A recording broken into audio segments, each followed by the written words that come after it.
Dans cette vidéo, je vais présenter 6 idées qu'on peut développer à base de l'épice la plus chère au monde.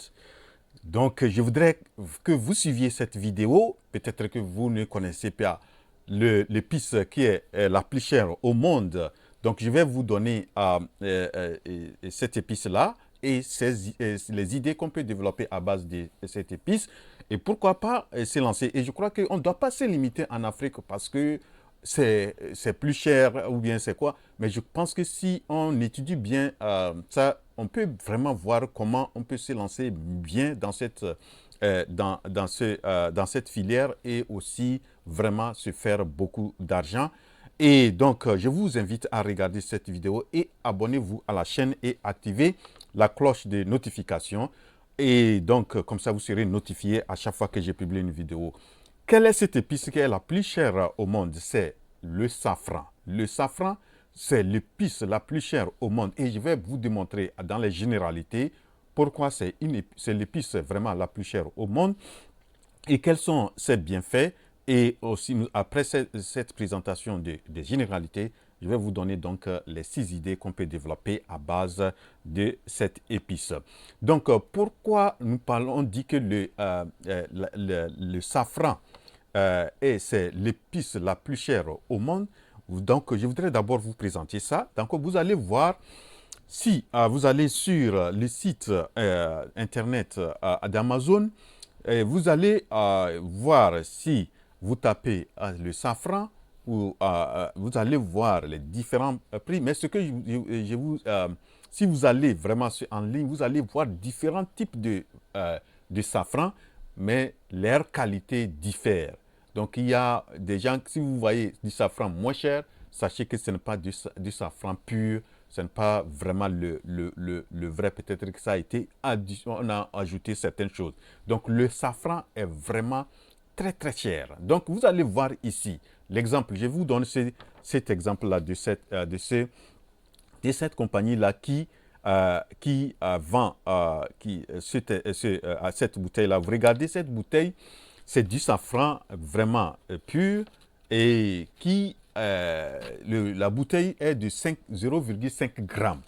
Et Amazon vend ça, si vous allez, l'Amazon vend ça à 10 dollars. Donc, 10 dollars, ça c'est 0,5 grammes. Donc, si nous voulons voir l'équivalent en kilogrammes, 1 kilogramme, ça veut dire que ça fait 20 000 dollars. 20 000 dollars, si nous prenons l'équivalent, je vais convertir ça en francs CFA. 1 dollar aujourd'hui tourne autour de 650 francs CFA. Donc, ça veut dire que 1 kilo de safran, de cette bouteille, si on voulait acheter 1 kilo, on va payer 20 000 fois 650, ce qui est équivalent à 13 millions de francs CFA. Donc, voilà, il y en a peut-être d'autres même qui sont peut-être plus chers que celui-là. Et donc, voilà un exemple qui montre que quelle épice vous avez vu, que vous avez une fois payé cette épice-là qui, 1 kilo, vaut quelque chose de 13 millions de francs CFA. Donc, c'est le safran. Donc, voilà ce qui montre que vraiment c'est une épice très chère, très chose. Donc, même l'utilisation, vous allez voir, lorsque même vous utilisez une petite quantité, ça donne vraiment le goût. Donc, on n'a pas besoin d'avoir de grandes quantités pour pouvoir utiliser ça. Donc, ça, c'est... Et j'ai voulu donner un peu ces généralités sur le prix, pourquoi on justifie que c'est vraiment l'épice la plus chère. Maintenant, nous allons voir la généralité normale. Donc, le safran, c'est le nom en scientifique. Et en anglais, on l'appelle saffron, saffron. Et le nom scientifique de safran, c'est Crocus sativus. Crocus sativus fait parmi de la famille des Iridacées. Iridacées. Donc, Iridacées. Et selon les scientifiques, le safran serait d'origine iranienne et d'autres parlent de la Grèce. Donc, il y a pas vraiment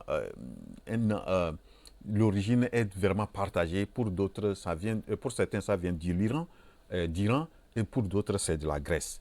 Bon, mais ce que je peux vous donner aussi comme généralité, c'est que l'Iran est le premier producteur mondial et l'Iran produit quelque chose de plus de presque 90% de la production mondiale vient d'Iran.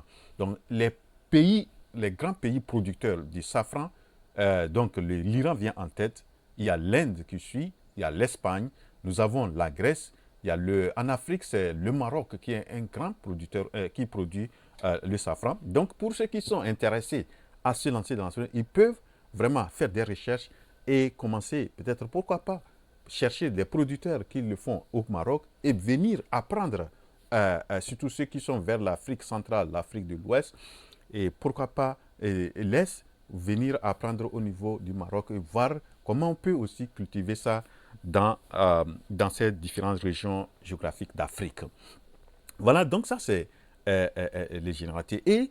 Et sur le plan nutritionnel, et bon, pourquoi aussi, je voudrais donner aussi cette précision. Donc vous voyez, en fait, ce qu'on appelle les safrans, voilà, c'est ça là, c'est les trois stigmas là que vous voyez ici là, c'est ça qu'on récolte lorsque la plante est en floraison et on voit ces trois stigmas là déjà couleur rouge.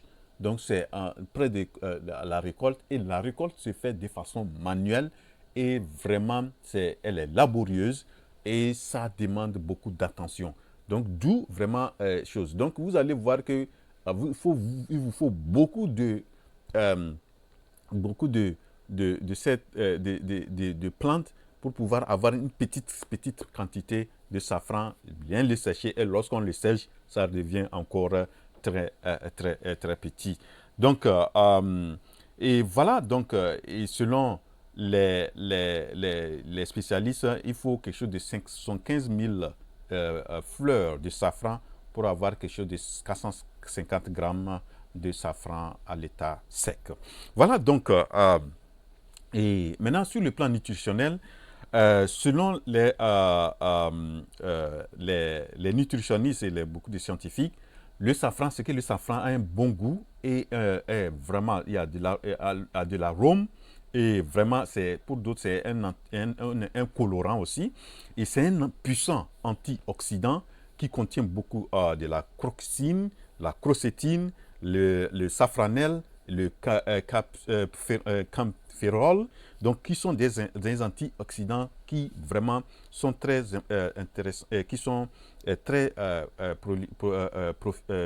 qui profitent beaucoup à l'organisme, notamment aident à l'antidépression, protègent les cellules du cerveau et pour certains spécialistes, ça permet de réduire l'appétit. Donc, si vous prenez un peu du safran, ça vous permet au lieu d'avoir toujours faim, vous n'allez pas avoir faim. Et pour d'autres, ça aide aussi à la perte de poids. Pour certains, le safran améliore la mémoire et surtout l'apprentissage. Donc, si vous voulez vraiment mémoriser et connaître beaucoup de choses, si vous prenez le safran, ça peut vraiment beaucoup aider. Il y a d'autres qui disent que le safran peut permettre de traiter la maladie d'Alzheimer et certains disent que c'est quelque chose qui peut lutter aussi contre le cancer.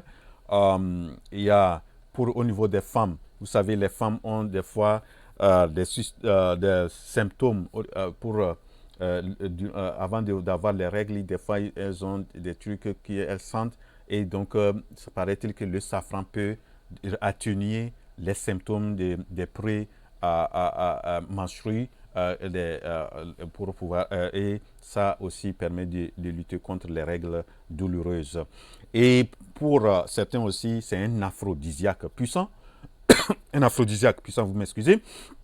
Et paraît-il aussi que le safran peut réduire le taux de cholestérol et le sucre dans le sang. Donc, c'est bon pour ceux qui ont la tension et le diabète. Et pour d'autres aussi, ça permet d'améliorer la vision et aussi permet de combattre certaines maladies d'estomac. Donc, il y a beaucoup de bienfaits du safran. Et pour d'autres, ça permet de lutter contre l'arthrite, le traitement de l'insomnie et la guérison des plaies. Paraît-il qu'aux anciens temps, ça a été beaucoup utilisé pour soigner les plaies et améliore le système immunitaire, la protection du foie, etc. Et au niveau de la peau, ça permet d'avoir et de lutter contre les rayons ultraviolets. Voilà donc beaucoup de choses que ce safran peut beaucoup procurer à l'homme. Et donc, d'où vraiment, il faut vraiment voir avec ses avantages et ses bienfaits. Et c'est quelque chose qui est beaucoup aussi, beaucoup recherché. Voilà, donc maintenant nous allons voir la première idée. Donc la première idée que je recommande, c'est de se lancer dans la production de safran. On peut vraiment étudier l'aspect technique de production. Comment voir si l'Iran, l'Espagne, Maroc ont produit, est-ce qu'on peut aussi se lancer dedans et apprendre ça? Vous n'avez pas besoin de beaucoup d'espace. Donc, il faut maîtriser d'abord le système, le tunnel, qu'est-ce que ça demande. Et je vous invite à vraiment ceux qui seraient intéressés à bien lire beaucoup et faire beaucoup de recherches. Et pourquoi aller suivre un peu de formation dans les coins où on fait cette production-là, surtout en Afrique, le Maroc. La deuxième idée, c'est on peut avoir le safran entier, c'est-à-dire l'estigma détaché, bien séché, et on met ça en boîte. Vous allez voir donc ces différents emballages. Vous voyez donc comment c'est présenté avec les boîtes. Donc ça, c'est la deuxième idée. La troisième idée, on peut avoir le safran en poudre, donc on peut transformer ça en poudre. La quatrième, c'est qu'on peut avoir le thé du safran, donc et on le fait en infusion lorsque vous voulez, comme on vient de donner aussi les bienfaits de ce, je crois qu'en buvant ce thé-là, c'est ça serait très bénéfique pour la santé humaine. La cinquième idée, il y a l'huile essentielle de safran, vous voyez, donc on peut faire l'huile essentielle de safran. Et la dernière idée c'est les gélules d'extra de safran. Donc on extrait le truc et on met ça en gélule, en gélule. Et pour certains ne peuvent pas consommer ça comme ça, ils préfèrent prendre ça sous forme de gélule. Voilà donc les 6 idées que j'ai voulu présenter à base de l'épice la plus chère au monde. J'espère que vous avez apprécié cette vidéo et ne quittez pas la vidéo sans vous abonner si c'est votre première fois et vraiment partagez cette vidéo. Rendez-vous à la prochaine vidéo. La révolution entrepreneuriale en Afrique, c'est maintenant. Je suis votre frère Wouro.